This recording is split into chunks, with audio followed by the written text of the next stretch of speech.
आगे देखो आगे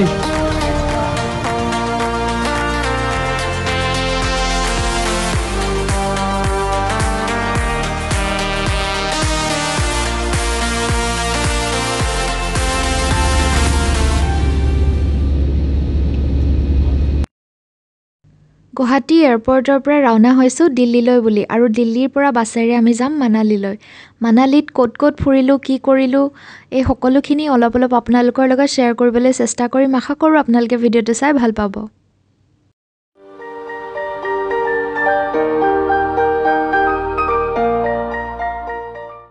সন্ধিয়া প্ৰায় 5টামান বজাত আমাৰ বাছ আছিল দিল্লীৰ পৰা মানালী অভিমুখে আৰু পিছদিনা ৰাতিপুৱা আমি 6:30 মানত গৈ পাইছিলোঁগৈ মানালী। আৰু ৰাতি ডিনাৰ কৰাৰ বাবে আমি আম্বালা নামৰ এটুকুৰা জেগাত ৰখিছিলোঁ আৰু এখন বিৰাটেই ধুনীয়া হাভেলি নামৰ ধাবাত আমি ডিনাৰ গ্ৰহণ কৰিছিলোঁ।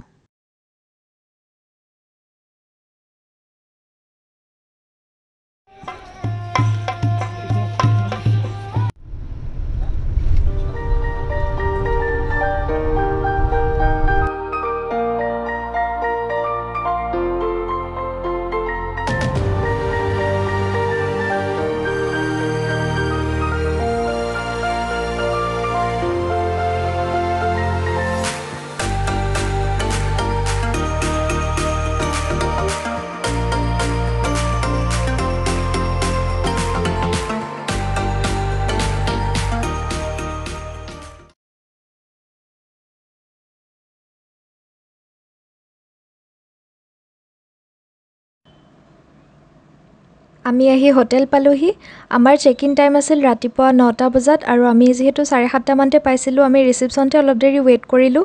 আৰু হোটেলৰ ফালৰ পৰা আমাক কফি ছাৰ্ভ কৰিলে। তেনেধৰণে আমি কফি খাই অলপ দেৰি তাতে সৌন্দৰ্য উপভোগ কৰিলোঁ বাহিৰৰ আৰু টাইম যেতিয়া হ'ল আমি ৰুমলৈ গৈ চেঞ্জ কৰি ভালকৈ ফ্ৰেছ হৈ ব্ৰেকফাষ্ট অৰ্ডাৰ কৰিলোঁ আৰু ব্ৰেকফাষ্ট কৰি অলপ দেৰি ৰেষ্ট কৰাৰ পিছত আমি মানালী ঘূৰিবৰ কাৰণে ওলাই গ'লোঁ। আমাৰ ৰুমৰ পৰা ভিউটো ইমানেই ধুনীয়া আছিল, ৰ'ব আপোনালোকক দেখাওঁ।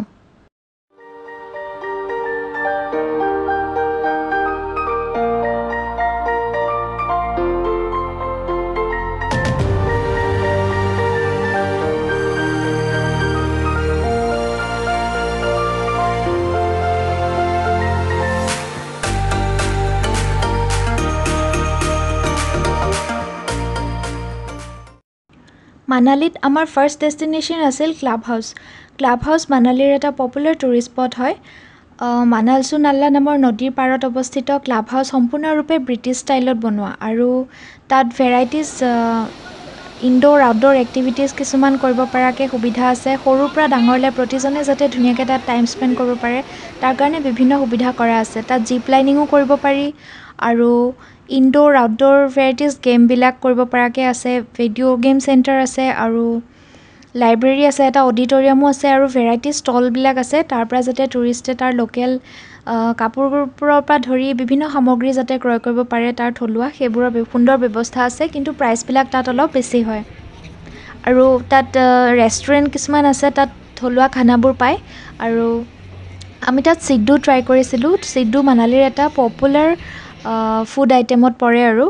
বিৰাট খাবলৈ ভালেই লাগিল। চয়াবিন ফাৰ্মেণ্ট কৰি পেলাই বনোৱা এটা আইটেম হয় চিড্ডু।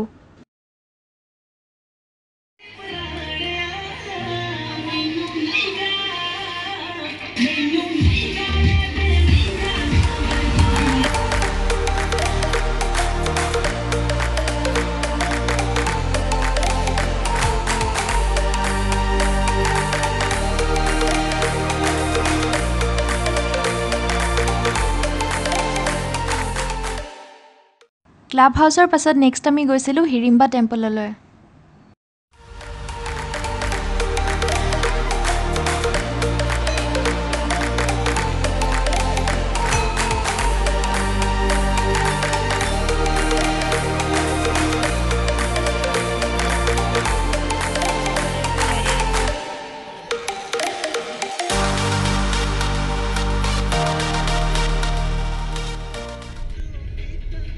তাৰ নেক্সট ডে আমি গৈছিলোঁ স্ন' এনজয় কৰিবৰ কাৰণে সোলাং ভেলী। সোলাং ভেলীত আমি গোটেই দিনটোৱে বৰফৰ মাজত পাৰ কৰিলোঁ। সোলাং ভেলী যেহেতু স্নোৰে ভৰপূৰ তাত গোটেই স্নোৰ এক্টিভিটিবোৰ কৰিব পৰা সুবিধা আছে আমি তাত এটিভি ৰাইড আৰু বৰফৰ মাজে মাজে এটিভি ৰাইড কৰি বিৰাট ভাল লাগিছিল আৰু আইচ স্কেটিঙো আমি তাত কৰিছিলোঁ বিৰাটেই এটা সুন্দৰ অনুভৱ লাইফত প্ৰথমবাৰৰ বাবে স্নো এনেদৰে আমি এনজয় কৰিলোঁ আৰু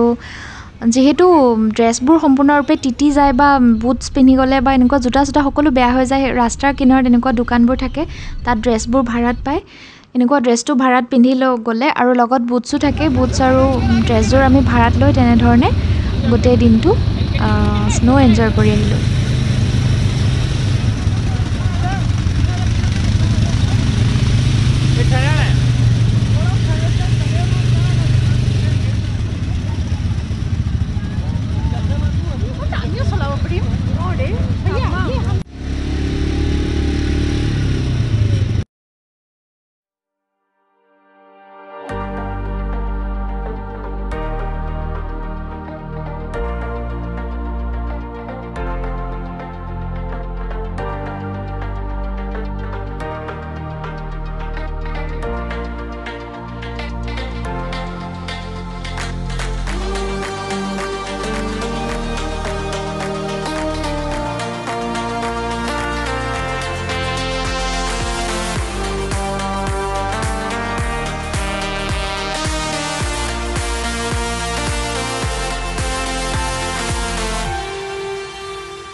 चलो फोटोग्राफी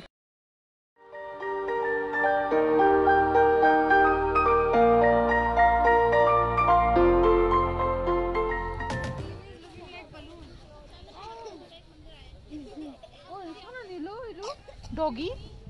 মৰিছে নেকি শুই আছে ইমান ঠাণ্ডা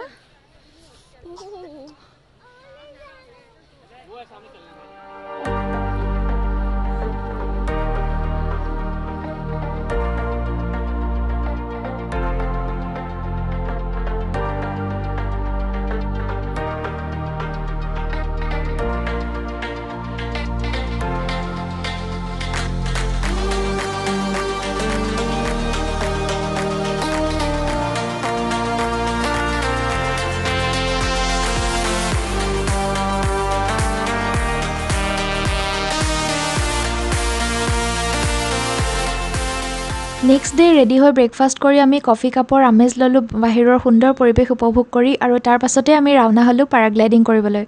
আফটাৰ পেৰাগ্লাইডিং আমি এটা সুন্দৰ মনেষ্ট্ৰী ভিজিট কৰিলোঁ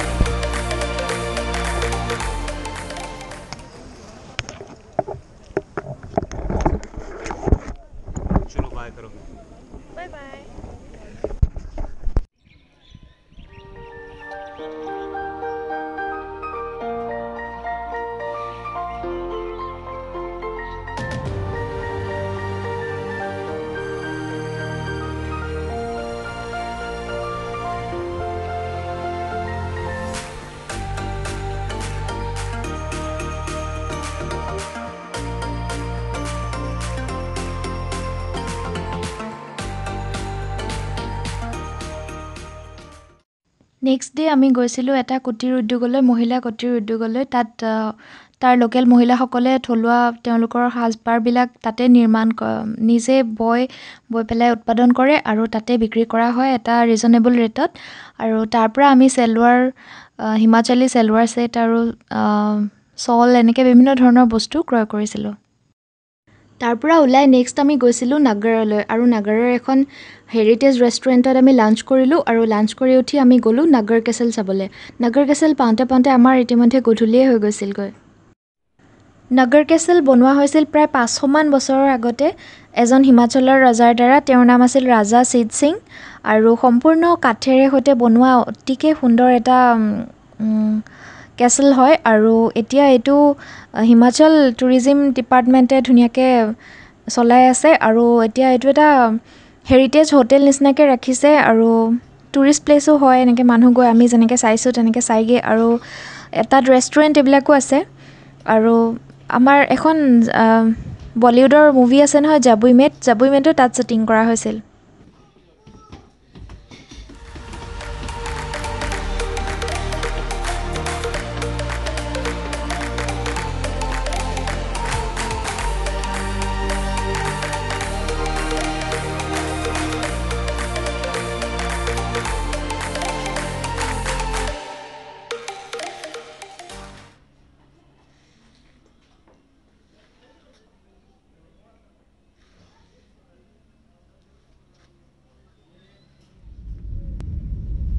মানালীৰ শেষৰ দিনটো আমি স্নোৰ মাজতে পাৰ কৰোঁ বুলি সেইদিনা আমি ৰাওনা হৈছিলোঁ কঠিলৈ কঠি এখন মানালীৰ গাঁও হয়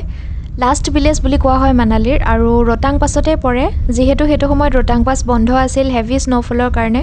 বন্ধ কৰি দিয়া হৈছিল ছেফ নাছিল যোৱাটো সেইকাৰণে আমি ভাবিলোঁ আমি কঠিলৈকে যাওঁ আৰু কঠি এখন ধুনীয়া গাঁও হয় বৰফেৰে আৱৰি থকা সোলাং ভেলীৰ নিচিনাই তাত এক্টিভিটিজবিলাক কৰিব পাৰি স্নোৰ আৰু সোলাং ভেলী বেছি কমাৰ্চিয়েল কাৰণে বেছি ভিৰ হয় তাত বেছি মানুহ যায় কিন্তু এইখন ইমান তেনেকুৱাকৈ কমাৰ্চিয়েল হোৱা নাই হ'লেও তাতো সকলো ধৰণৰ এক্টিভিটিবিলাক আছে আমি তাত তেনেকুৱা বিশেষ একো নকৰি আমি সেইদিনাখন হাইক কৰিলোঁ আৰু বিৰাটেই ভাল লাগিল গোটেই দিনটো আমি তেনেকৈ স্নোৰ মাজত সেইদিনাখন লাষ্ট দিনাখন পাৰ কৰিলোঁ কঠি পাওঁগে মানে আমাৰ অলৰেডি ভোকত অৱস্থা নোহোৱা হৈছিল সেইকাৰণে আমি প্ৰথম গৈ পায়েই তাত মেগী আৰু চাহ সেনেকৈ কিবাকিবি খালোঁ তাত অলপ দেৰি মূৰে গৰম চাহ তাহ খাই নাথাকিলে একেবাৰে ঠাণ্ডাত গা চাহ কিবা হৈ যায় ইমানেই বেছি ঠাণ্ডা সেইকাৰণে আমি মেগী আৰু গৰম চাহ খাই হাইকিঙৰ কাৰণে আগবাঢ়িলোঁ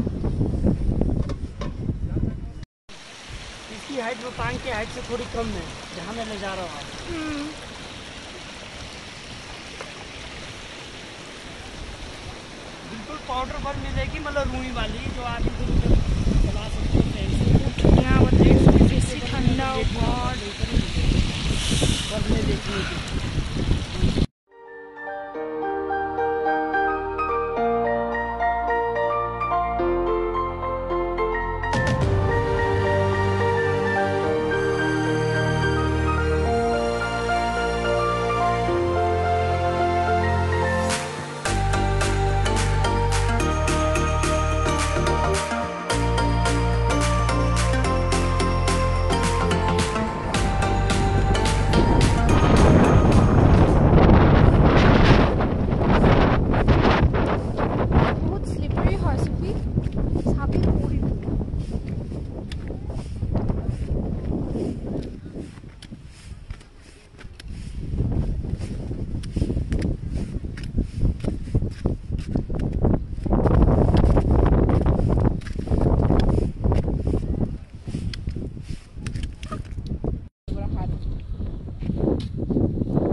আৰু একেবাৰে শেষত আহিছে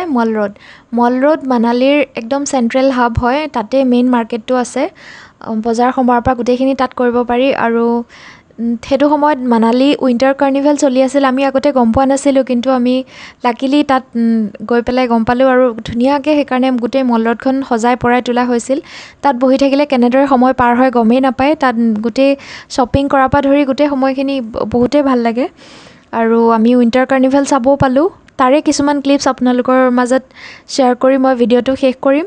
আশা কৰিছোঁ আপোনালোকে ভিডিঅ'টো চাই ভাল পালে। যদি ভাল পালে এটা লাইক কৰি দিব আৰু কমেণ্ট ছেকশ্যনটো জনাব পাৰে। মোক আজি যদি ফাৰ্ষ্ট টাইমৰ কাৰণে চাই আছে প্লিজ ছাবস্ক্ৰাইব কৰি দিব চেনেলটো, আৰু যদি এতিয়ালৈকে ভিডিঅ'টো চাই আছে থেংক ইউ ছ' মাছ।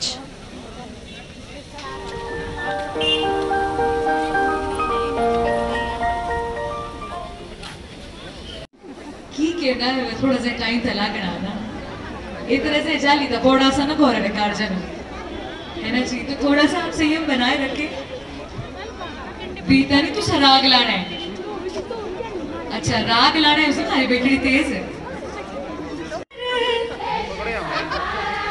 नहीं हुआ कि हुआ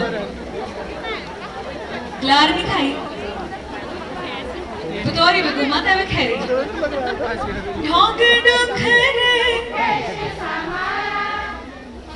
शेती शेती सा देश शोभला देश शोभला देश शोभ